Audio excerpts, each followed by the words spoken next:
ರೈತ ಬಂದವರಿಗೆ ಇವತ್ತು ಏನು ಜಾಗೃತ ಕರ್ನಾಟಕ ಕೃಷಿ ಮತ್ತು ಗ್ರಾಮೀಣ ಭಾಗದ ಕೃಷಿ ಪ್ರಧಾನವಾದ ಒಂದು ಕಾರ್ಯಕ್ರಮ ವಿಚಾರಗೋಷ್ಠಿಯನ್ನು ಮಂಡಿಸಿದ್ದೀರಿ. ಭಾಳ ನಮ್ಮ ಕಿರ್ಗೋಲ್ ಭಾಗಕ್ಕೆ ಬಂದ ಎಲ್ಲರಿಗೂ ಧನ್ಯವಾದಗಳು. ಏನಂದರೆ ಇವತ್ತು ಪುಟ್ಟಣ್ಣ ಸರ್ ಏನು ಮಾತಾಡಿದಿರ್ಬೋದು ವಿಚಾರಗೋಷ್ಠಿಯಲ್ಲಿ, ನಮ್ಮ ಯುವಕರು ಮತ್ತು ರೈತರು ಯಾವುದೇ ರೀತಿಯಾಗಿ ಒಂದು ಬೆಳೆಗೆ ಮತ್ತು ಇನ್ನೊಂದು ಕೃಷಿಗೆ ಪ್ರಾಮುಖ್ಯತೆ ಕೊಡ್ತಾ ಇಲ್ಲ, ವಲಸೆ ಹೋಗ್ತಾ ಇದ್ದಾರೆ. ಆದ್ದರಿಂದ ಭಾಳ ತುಂಬ ನೋವಾಗ್ತಾ ಇದೆ.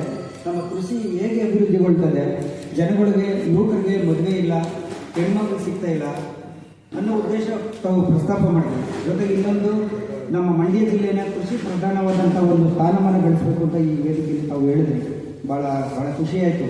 ಯಾಕಂದರೆ ತಾವು ನಿಮ್ಮ ತಂದೆಯವರು ನಾನು ನೋಡಿಲ್ಲ, ನಿಮ್ಮ ತಂದೆಯವರು ಭಾಷಣ ಆಗಿರ್ಬೋದು, ಇನ್ನೊಂದಾಗಿರ್ಬೋದು, ನಾನು ಭಾಳ ಅವ್ರು ಮಾತಾಡೋ ವಾತಾವರಣ ರೈತರ ಬಗ್ಗೆ ಭಾಳ ತುಂಬ ಆಸಕ್ತಿ ಆಯಿತು. ಆ ಒಂದು ಹೋರಾಟ ಭಾಳ ಹೆಮ್ಮೆ ಆಗಿದೆ. ಈಗ ಅದೇ ರೀತಿ ತಾವು ಬಂದಿದ್ದೀರಾ. ಇವತ್ತು ಏನು ನೀವು ವಿಚಾರಗೋಷ್ಠಿಯಲ್ಲಿ ಮಾತಾಡಿದ್ದೀರಾ, ಒಂದು ಯುವಕರು ಯಾವುದೇ ಬೆಳವಣಿಗೆಗೆ ಮದುವೆ ವಿಚಾರದಲ್ಲಿ ಆಗ್ತಾ ಇಲ್ಲ ಮತ್ತು ಕೃಷಿನ ಅವಲಂಬಿಸಿ ಪುನಶ್ಚೇತನಗೊಳಿಸಬೇಕು ಅನ್ನೋದೊಂದು ತಮ್ಮನ್ನು ಮಾಡಬೇಕಂತ ಮಾಡಿದ್ದೀರಾ. ಈ ಮುಖ್ಯವಾಗಿ ಕಾರಣ ಏನು ಅಂದರೆ, ರೈತರು ಬೆಳೆದಂಥ ಫಸಲಿಗೆ ಉತ್ತಮವಾದ ಬೆಲೆ ನೀಡೋದಕ್ಕೆ ತಾವು ದಯಮಾಡಿ ಇದಕ್ಕೆ ಬೆಂಬಲವಾದ ಬೆಲೆಯನ್ನು ನೀಡಿದರೆ, ಈ ಉದಾಹರಣೆಗೆ ನಮ್ಮ ತಂದೆ ನನ್ನ ಕಳಿಸಿದ್ದಾರೆ. ನಾನು ಒಬ್ಬ ರೈತ ಮಗನೇ. ಇವತ್ತು ನಮ್ಮ ತಾಯಿ, ನಾನು ಬೆಂಗಳೂರಲ್ಲಿದ್ದೆ, ಒಂದು ಉದ್ಯೋಗಕ್ಕಾಗಿ ಮತ್ತೆ ಊರಿಗೆ ಬಂದೆ ನಮ್ಮ ತಾಯಿ ನೋಡೋಕ್ಕೋಸ್ಕರ. ಇವತ್ತು ಮನೇಲಿ 2 ಮೇಕೆಗಳನ್ನ ಕಟ್ಟಾಕಿದ್ದೀನಿ. ಇವತ್ತು ಅದನ್ನು ನೋಡ್ಬಿಟ್ಟು ಸಾಕಿ ನನಗೆ ಸೊಪ್ಪನ್ನ ಕಟ್ಟಾಕ್ಬಿಟ್ಟು ಇಲ್ಲಿ ಬಂದಿದ್ದೀನಿ. ಇವತ್ತು ಯಾಕಂದರೆ ಕೃಷಿ ಪ್ರಧಾನವಾದದ್ದು ಆ ಭಾಗದಲ್ಲಿ ನಮ್ಮ ತಾಯಿ ಏನಂತಾಳೆ, ಎಲ್ಲರೂ ಹೋದ್ರೆ ನೀನು ಹುಷಾರ ಬಾಪ ಅಂತಾರೆ. ನಾನು ಬದುಕನ್ನು ಕಟ್ಕೋಬೇಕು, ನಾನು ಉದ್ಯೋಗವನ್ನು ಮಾಡಬೇಕು ಅನ್ನೋ ಉದ್ದೇಶಕ್ಕೆ ನಾನು ಬಂದಿದ್ದೀನಿ. ಅದೇ ರೀತಿ ನೀವು ರೈತರಿಗೆ ಬೆಳೆದಂಥ ಬೆಳೆಗೆ ಏನು ಅವ್ರಿಗೆ ಟೊಮೊಟೊ ಆಗಿರ್ಬೋದು, ಕೊತ್ತಂಬರಿ ಸೊಪ್ಪಾಗಿರ್ಬೋದು, ಭತ್ತ ಆಗಿರ್ಬೋದು, ಕಬ್ಬಾಗಿರ್ಬೋದು, ಅಂಥದ್ದಕ್ಕೆ ದಯಮಾಡಿ ಇಂತಿಷ್ಟು ಅಂತ ಒಂದು ಪೆನ್ನಿನಲ್ಲಿ, ಒಂದು ಮಾರ್ಕ್ನಲ್ಲಿ ಇಲಾಖೆಯಿಂದ ನೇರವಾಗಿ ಒಂದು ಮಾರ್ಕ್ ಮಾಡಿ ಒಂದು ಸಂದೇಶ ಕಳಿಸಿದ್ರೆ ಜನಗಳಿಗೆಲ್ಲ ಹುಮ್ಮಸ್ ಬರ್ತದೆ.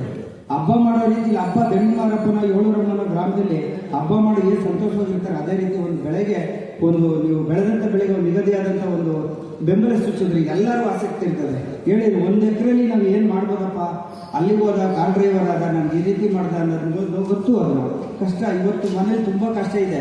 ಇಲ್ಲಿ ಬೆಳೆಯೋಕ್ಕಾಗಲ್ಲ, ಕೂಲಿ ಕೊಡೋಕ್ಕಾಗಲ್ಲ. ಈಗ ಅವನಲ್ಲಿ ಹೋಗ್ಬೇಕು, ತಾಯಿ ತಂದೆ ನೋಡಲೇಬೇಕು, ಮನೆಗೆ ನಿಭಾಯಿಸಲೇಬೇಕು.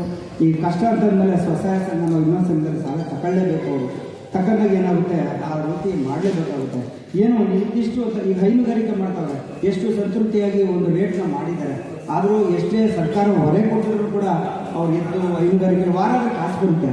ಅವ್ರ ಕಷ್ಟ ಸುಖಕ್ಕೆ ಎಲ್ಲ ಕೂಡ ಅದು ಸಪೋರ್ಟ್ ನೀಡುತ್ತೆ. ಅದೇ ರೀತಿ ದಯಮಾಡಿ ಈ ಬೆಲೆಗಳಿಗೆ ನಿಮ್ಮ ಒಂದು ಶಾಸಕರಾಗಿದ್ದೀರಾ, ರಾಜ್ಯ ಸರ್ಕಾರ ಇರೋದು, ಕೇಂದ್ರ ಸರ್ಕಾರ ಇರೋದು, ಆಲ್ರೆಡಿ ಎಷ್ಟು ಹೋರಾಟಗಳಾಗಿದೆ. ನಿಮ್ಮಂಥವ್ರು ಕೂಡ ಹೇಳಿದ್ದೀರಾ.